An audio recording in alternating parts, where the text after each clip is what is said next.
Hi, I'm Mike Rosen. I'm your neighbor here in Windset. I live at 23157, Unit 52. And you may have heard that I have a lawsuit against the board and the association. And I make this video to acquaint you with what the controversy is about and invite you to visit my website, windset.mikerosen.org, where I will post this video and my courtroom pleadings and some thought-provoking essays. My purpose is to give you all the information you need to think about the controversy and to come to some opinion on it and make it as open and transparent as possible. So what's the dispute about? It's about apportionment of assessments. That means how we divide up the bills, and my claim is that that's a highly regulated process. It's controlled by the bylaws and by a statute. All condominium units everywhere have to follow the process. I think it's important that they do. And let me describe it to you by reading from our bylaws and from the Michigan compiled laws. Article 2, Section 3 of the Windset bylaws, apportionment of assessments. Unless otherwise provided herein, all assessments levied against the co-owners to cover expenses of administration shall be apportioned among and paid by the co-owners in accordance with the percentage of value allocated to each unit in the master deed. It's pretty clear. The statute, which is companion, you might say, goes like this. The amount of all common expenses not specially assessed under subsections 1 and 2 shall be assessed against the condominium units in proportion to the percentages of value or other provisions as may be contained in the master deed for apportionment of expenses. Well, that's the same thing, percentages of value. So my claim, of course, is that's the law, it's compulsory, and I would like the board to follow it. You would like the board to follow it, I think. Since 2016, the board has decided to violate it, to reject it, to say, well, we're going to come up with a new formula, and they invented this new creature called a surcharge. It's about 13% of the budget, and it can be assessed by flat fee. And you cannot find an authorization anywhere in the law or the bylaws to do that. What's the effect of having done that? Over $70,000 has been collected under this surcharge flat fee regime.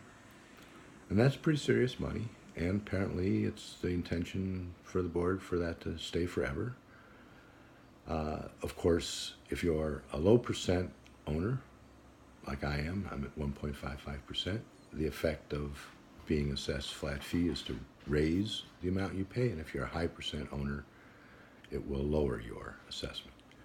Now, 5 of the 7 board members who passed this system are high percent owners, so they've made out pretty well. They've given themselves discounts. Jim about $175. Megan's 2.17, and she's at 230, 250, something like that. And Joanna's been the biggest beneficiary at about 350. Beth's done well. Lyle. Well, I think everybody should be offended by that, whether you're low percent or high percent. I think that you want the board to operate under the rule of law. In the long run, that's the only system that will treat everybody fairly.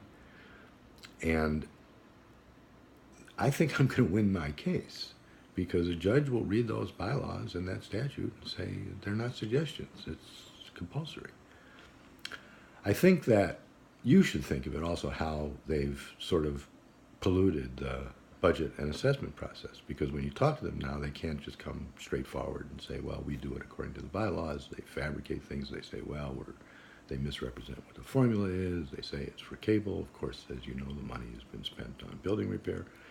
And you get in a position where the board just isn't transparent and isn't honest, and it's really toxic to everybody. So I want you to visit my website to consider my point of view. I want to point out, by the way, that the number of people, when I say that low percent people are being harmed by this, that's 35 out of 55 units, 66% of the community. If you subtract the board, you leave 48, members, subtracting 7 from 55, there's 15 households that are benefiting and 33 that are being overcharged. Those of you that are 1.69, 1.7, 1.68, there's a lot of you like that. I know it's not a lot of money. It's $30 or $35 a year. But that's adding up. It's $100 by the end of the year. And it'll be $200 in a couple years, and it's not right. You signed up to pay 1.69. That's what you should pay, it seems to me. And Megan signed up to pay 2.17. I think she should pay 2.17. So that's the controversy. Winset.mikerosen.org. I'll have other videos, I hope.